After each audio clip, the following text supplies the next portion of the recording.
helping students and healthcare professionals not just survive, but thrive with a purpose. This is the CMDA Student Pulse podcast with your host, Bill Reichart, National Director of CMDA Campus Ministries. Well, welcome to another episode of CMDA Student Pulse podcast. I'm Bill Reichart, National Director for Campus and Community Ministries here at CMDA, and I have Mitzi Roberts with me. Mitzi, welcome. Thank you, Bill. I'm so excited to be here. Tell us a little bit about yourself. You are the area director there in San Antonio. Tell us about your education. You went to Dallas, correct? Dallas Theological. I did. I went to Dallas Theological Seminary and got my master's in Christian education. And I've also been engaged in pursuit of some doctoral work recently. Ah, all right. Well, I see you have a fairly significant library back there to help support that, I'm sure. And I always love telling about the fun fact. We're not going to deal with it, but you've got a little bit like a secret passage thing that opens up, which I think is the best thing in any house. So you have a cool office. I'm just going to leave it at that. I do. I have a literal bookshelf secret door that goes into a secret closet, a secret office, actually. Yes. Pretty cool. Pretty fun. Well, we're going to talk about a very special topic I know is near and dear to your heart, Ezers Women of the Bible. And let me just, before we dive into it, why are you so passionate about this topic? Because I have heard you share this so many times in so many different audiences. Yeah. I think I've been doing women's ministry for over 25 years. And we collectively, not just women, but collectively as a body of Christ, we tend to study actually very few women. The women that we are most familiar with tend to be Ruth and Esther. Right. And maybe Mary, Mother of Jesus, is mentioned at Christmas. But by and large, we don't study women of the Bible. And we all find our stories in their stories, right? I can look at Peter and think, I'm impetuous like Peter. But if we don't know any other women in the scriptures, then our ability to connect with these characters, our ability to find our own stories is really limited. So I have a passion for pulling out more obscure women who actually made incredible kingdom impact that God used in such a variety of contexts, but they're hidden in plain sight. Right. They may only get a couple of verses, but if we dwell there, long enough, Bill, we can pull out some really valuable lessons about these women, and we can build greater appreciation for the many ways that God used women and the men that they worked side by side with in order to grow a kingdom from the very beginning. I want to zoom in a little bit from this topic to the work you do with student ministry. You are, like I said, you're our CMDA's campus, area director with our campus community ministries there in San Antonio. You work closely with students. Why is this subject so important for the students that you minister to? Yeah. Well, obviously the students who are in medical school and dental school and all the other healthcare professional allied programs are incredible, really overachievers, right? They are at the top of their peer group. And yet, I find that they don't know where their place is in the church today. A couple of years ago, I was using some of this material. Actually, the way this whole study that I developed came to be was I was using a few obscure characters for a women's retreat. And one of my women students who grew up in the church, her father's a pastor, and she approached me on a break and she said, how do I not know these women? How do I not know about them? How do I not know about Huldah, the prophetess to the king? How do I not know that Phoebe is the woman that Paul sent to Rome to teach the church in Rome the most important letter he ever wrote? How do I not know these? And it rocked her world. And so as a result of that, I've just continued. Actually, what she said to me was, Bill, and this is what crushed my heart. She said, I was okay being less than because I thought that that's what God's will for me was. This is a woman who was studying to be a physician, but in her mind, her place in the church is less than. So often we paint a box of what the ideal evangelical woman is supposed to be. And so by learning about the variety of characters, these women that are hidden in plain sight, and the various ways God used them for kingdom purposes, I really believe that it is liberating. It is freeing to see how some women really, shall we say, served God outside the box. Yeah. Well, I mean, you're stressing certainly the importance of Christian women to be able to see themselves in these characters. But suffice it to say, the things that we learn from these individuals go well beyond just gender. I mean, if you're man, woman, all of us really benefit from learning and hearing and understanding these tremendous women of faith, correct? Absolutely. Paul writes in his second letter to Timothy, all scripture is inspired by God and profitable, right? Is so that we may be for teaching, for rebuke, for correction, and for training in righteousness, so that every man, woman, and child of God can be sufficiently equipped for every good work. So if any of us, men and women, are unfamiliar or don't know about these women, then we're lacking something. We're not fully equipped. And so many of these women worked hand in glove with God-fearing men to build greater harmony. So when we learn about them working side by side together, I think we look more like the kingdom brothers and sisters, the siblings that we are called to be. I introduced our time together to the Ezer women of the Bible. Explain that term. Well, that comes out of Genesis 2:18. Genesis 2:18 is the place where God tells the man, I will make a helper. I will make a helper. And the word Ezer is the Hebrew word of help that we translate into English as helper. But too often that word helper in English does not really convey the fullness of the meaning in Hebrew. And it's highly significant that God uses this Hebrew word of himself to describe himself over 16 times in the Old Testament.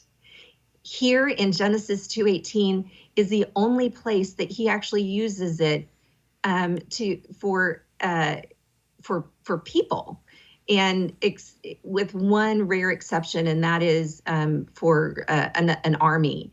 But when we think of God as a helper, we think of places in the Psalms where David says, I cried out to the Lord, my ever-present help in a time of trouble. We would never diminish the help of God by communicating it's somehow less than, right?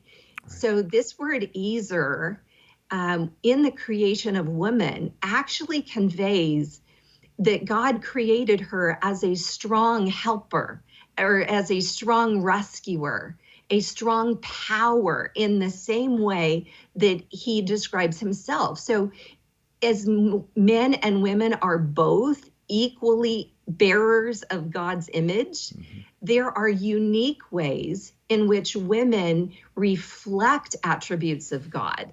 And this is one of those ways. We are all created in the image of God. Some of us reflect his image more accurately, but there are unique ways in which women can reflect the image of God and men can reflect the image of God. Stay with us. More Student Pulse podcast in just a moment.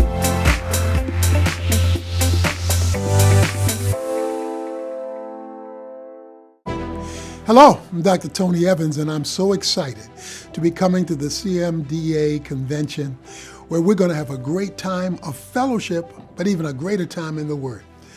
We're going to look at what on earth is going on and what is your part to play in making a difference in a world gone awry.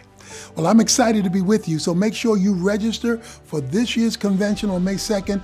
It's going to be an awesome time with your fellow representatives in the medical field, and most importantly, with the Lord. Looking forward to being with you.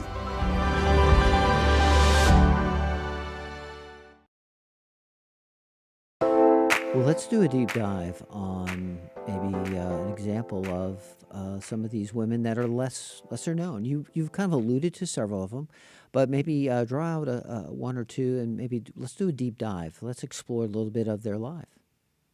I would love that, Bill. Do you mind if I open up the scriptures? Can I take us? All right. I'd like to take you to Exodus, the first chapter. Okay. The first chapter of Exodus.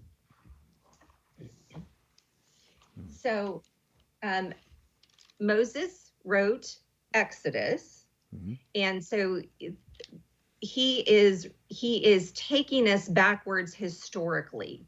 And so in Exodus chapter 1, beginning at the 8th verse, he says, "Now a new king arose over Egypt who did not know Joseph. And he said to his people, 'Behold, the people of the sons of Israel are more and mightier than we. Come, let us deal wisely with them, lest they multiply. And in the event of war, they also join themselves to those who hate us and fight against us and depart from the land.' So they appointed taskmasters over them to afflict them with hard labor. And they built for Pharaoh storage cities, Pithom and Ramses.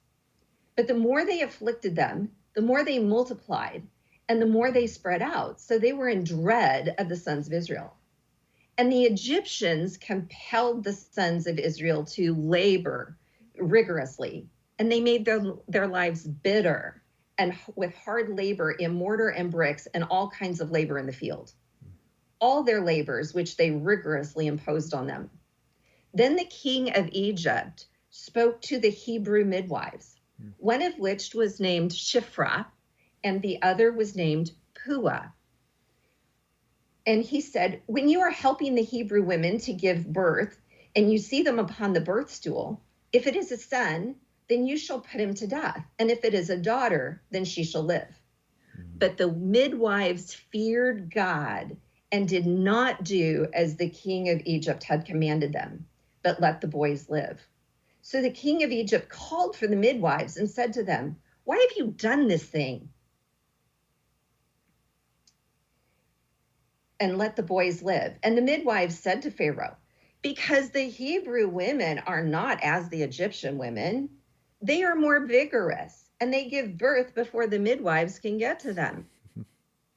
And so God was good to the midwives, and the people multiplied and became very mighty. And it came about because the midwives feared God that he would establish households for them. Then Pharaoh commanded all of his people, saying, 'Every son who is born you shall cast into the Nile, and every daughter you are to keep alive.'" Exodus 1, 8-22. Okay, so Moses is on, this story is not about Moses, and it's not about Pharaoh. This story is about these two Ezers women that Moses wants to honor by bringing attention to all of Israel, how they were instrumental in preserving the nation. These two women were incredibly courageous. And I call them courageous and pro-life Ezers. They literally are strong rescuers, right? They are strong rescuers of baby boys. So let's set the context here. We have this tyrannical, homicidal, infanticidal tyrant, Pharaoh. Now, Pharaoh is a title, not a personal name, just like king is a title or emperor is a title. So Moses actually goes out of his way here. He intentionally does not name this Pharaoh because naming him would give him more significance. Moses is actually diminishing Pharaoh by not naming him. But he does name Shiphrah and Puah. He preserves these two women's identities for all time by including them in this incredible story. So, of course, first, Pharaoh enslaves the children of Israel, right? So he's trying to kind of exterminate them, genocide here, and yet that backfires. So imagine for a minute what these two women would have thought and experienced when they are called into the throne room of Pharaoh. They have no reason to trust him and every reason to fear for their own lives. And he gives them a direct command. Now, it is sometimes challenging for us as 21st century Americans to fully appreciate the imbalance of power that's going on here. He is a dictator. He is a tyrant. He is significant. They are insignificant. He's actually considered a demigod in the Egyptian culture. And so he gives them this direct command to either strangle or to suffocate all the baby boys which are born. And make no mistake, opposition to life is always hatred of God. Opposition to life is always hatred of God. And so these two women courageously make a decision that they fear God more than they fear Pharaoh. They fear God more than they fear Pharaoh. And these two women are probably really young. They're not yet married. So they're probably women in their mid-teenage years who have been trained. It is possible that they are a little older than that, but the fact that they don't have households yet of their own would indicate that they're probably young women, and they're probably leaders.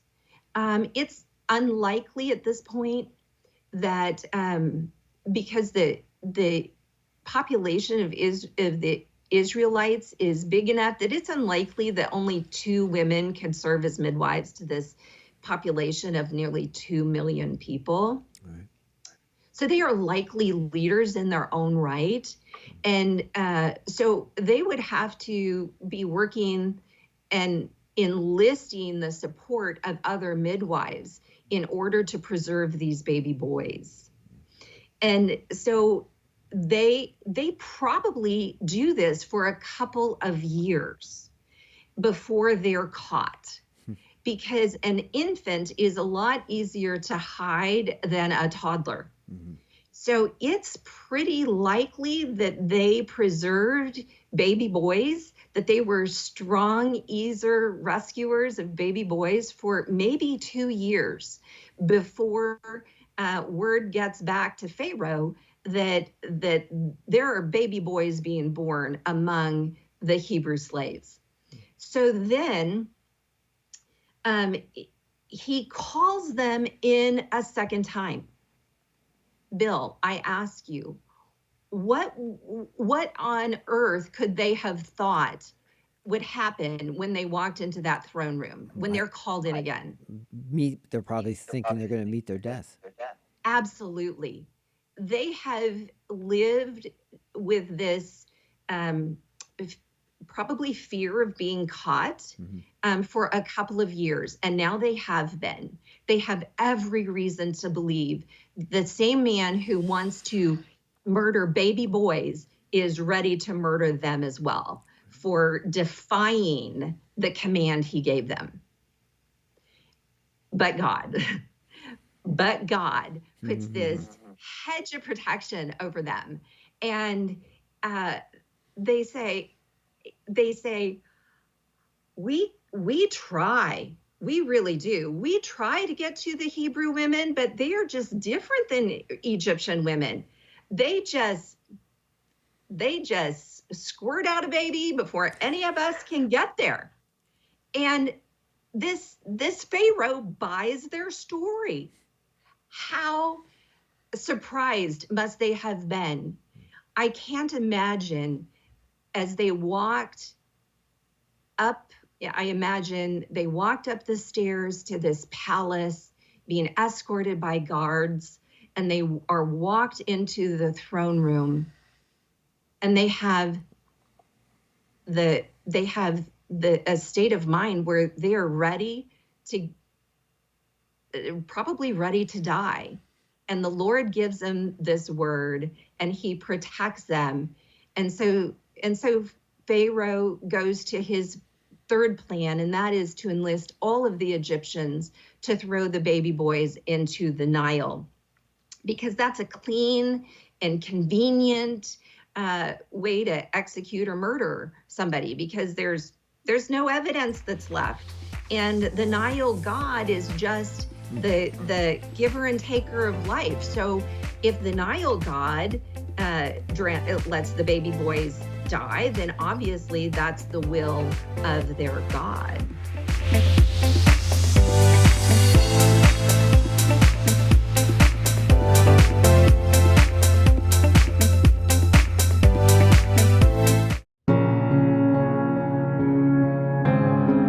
We're going to continue to advocate for life at the beginning, advocate for life at the end, and advocate for biblical sexuality in between. Healthcare professionals face a lot of challenges today. The most challenging issue that healthcare professionals of faith face today is the assault to our rights of conscience and their ability to practice medicine according to their own medical judgment. True to 2 Timothy chapter 3, verses 1 through 5, wickedness is increasing. But God has placed you in the earth at this particular time to be his voice and his witness to such a time as this. So I ask you to join our advocacy team here at CMDA. We want to educate, encourage, and equip our members to be involved in these various advocacy efforts.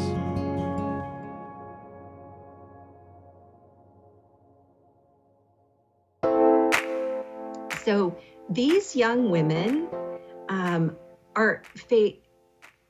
face so much danger, life-threatening danger, but their heroic resistance contributes to the flourishing of the nation of Israel, rather than the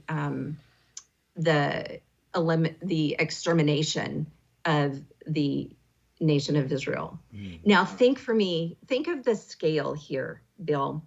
We've got Pharaoh, who is an Egyptian, the world power, the most powerful nation in the world at the time, and Hebrew slaves. He's a king, they are peasants. He's the enslaver, they are the enslaved. He is a man, they are the woman. He has full palaces, and they are without households. He's an all-powerful demigod, and they are insignificant. But in God's economy, God-fearing slave women assume a far greater importance than a powerful tyrant like Pharaoh. I mean, So they are acknowledged by name, and he is relegated to be forgotten. exactly. So it's highly significant that Moses names them. And because this is the beginning of Moses' birth story, Yeah. implied is the fact that they are the literal deliverers of Moses, the deliverer. Wow. He is giving them credit for preserving his life, And as an extension, of course, he helps preserve the nation of Israel by bringing them out of slavery. What I love of what you've done is, taking a narrative that it'd be so easy to just plow right through, and you'd Yeah. miss these women so easily. But you've really unpacked a beautiful story of courage and boldness and fearing God, or not fearing men. So the question now is, how does this apply to us? How do we take this narrative that can seem so ancient, so in the distant past? How do we bring it forward and apply it in our lives? Say, what difference does it make? It's the typical question biblical scholars always need to ask at the end. So what? What does this do for us? Exactly. These women are incredible role models for us of courage in the face of power. And I'm so incredibly proud, for example, of the advocacy work that Jeff Barrows and Nicole and their whole team do. They are, I think of them as modern day Shifras and Puas, right? They advocate against powerful lawmakers on behalf of the unborn. So one of our most important takeaways is recognizing that the fear of God restrains evil. The fear of God restrains evil. And that each of us, most of us are not going to live lives that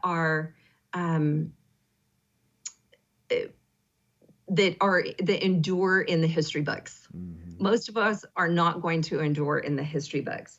But when we recognize in God's economy that these Hebrew slave women peasants are more powerful, are more significant than an evil tyrant, we can find our story there. We can glean courage to face whatever wrong we're facing.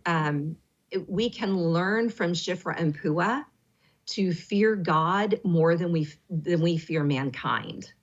So that, I think, is an incredible lesson to take away from this narrative. Wow. That is a story that we continue to hear with our medical and dental students. In fact, I just heard a story this weekend of a student that took boldness and courage, decided to fear God and not fear men, and took a stand, and it was going to cost him. And it did cost him, but at the end, God, in his way, redeemed it and used it for his glory. But it was, needless to say, it was a sacrifice for him to put himself out there as he did. And there are countless more stories like that. We see our students being asked to stand up and be counted. Yes, and it's important for us to remember, because as you rightly said, Bill, we can quickly go through this narrative without pausing to really dwell there. And Shifra and Pua did not know the outcome. Right. When they were called into Pharaoh's office. Just like the students you're describing, they chose to fear God more than whatever that outcome would be. Right. In fact, they probably braced themselves for the worst possible outcome. Courage costs us. there is a high price to pay to be the kind of courageous people that Shiphrah and Puah were. Courage costs this student that you're talking about. And it can cost our physicians in their practices on a daily basis as well. Oh, well, this is great. Well, I know there are more Ezer women of the Bible that we could talk about, and you've put this in a study that you use with women, don't you? I have. And it has evolved over the last few years because every time I teach this material, and every time I get a response from people telling me I never knew this character, or I never took the time to actually think about what that character's contribution was to the kingdom of God. So I have developed it into a 14-week study with a lot of these women characters that are hidden in plain sight, and I have made it available just upon request. So I would love to provide that for anyone who is interested in either personal study or small group study. Well, to those that are listening, we can put that in the show notes, that information, and make sure that they can get in touch with you, and upon request, get that study, because I think for I was going to say the women listening, but really, as we talked earlier, it's not just for women, but for our students, our professionals that are listening and wanting to to learn more and unearth these rich stories of women that, I mean, you've shared a couple of them with me, and there are a couple, some that I could definitely recognize. Then there are some that I'm going, wait a minute, now where are they? It is fun to discover these rich characters. These are women in the Bible and their stories. And the beauty is we have the scriptures so that they are not lost to us to this day. And that's a beautiful thing. And so it's a great opportunity to learn more about them. So thank you for doing that. My pleasure. And Bill, I appreciate the fact that you are highlighting and recognizing that Shiphrah and Puah stand as role models for women and men. Yes. We all can benefit from their story of courage in the face of great pressure and danger. Most definitely. Well, thank you again for joining us on this episode of our podcast, and again for the work that you are doing in San Antonio. You are such a blessing to, I know many, and I'll say women because there's a discipleship element that you invest in are intentional in pouring into the lives of many women that have come through the San Antonio ministry that just love you to death and are grateful and blessed by your work and your ministry there in their lives. So thank you, Mitzi, for all that you do. My pleasure, Bill. It's such a privilege and honor to I'm so proud of the CMDA family and to be able to be a part of that. Thanks. My pleasure. Thanks for watching. We'll see you next time. CMDA's Student Pulse podcast is a production of the Christian Medical and Dental Associations. The opinions expressed by guests on this podcast are not necessarily endorsed by the organization. CMDA is non-partisan and does not endorse political parties or candidates for public office. The views expressed on Student Pulse podcast reflect judgments regarding principles and values held by CMDA and its members.